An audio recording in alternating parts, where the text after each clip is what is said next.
Hi, my name is Luca Delfino-Rice and I am the Junior CAD CAM Technician here at EBC Brakes.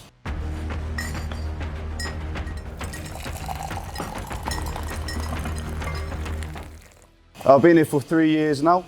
Started off as an apprentice engineer and worked my way up into the C of E, the racing department. I deal with the drawings and design of some of the products you may fit on your sports car.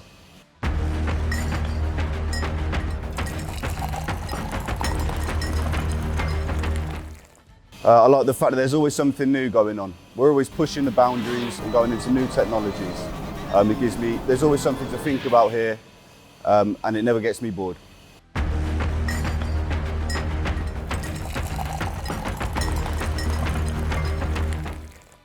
So I started off with the project car. It was a little red Polo, 6N.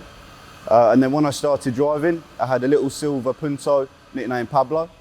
I then had a cruiser, which was an A4, and then I went on to a faster car, which is a 335i next to me here.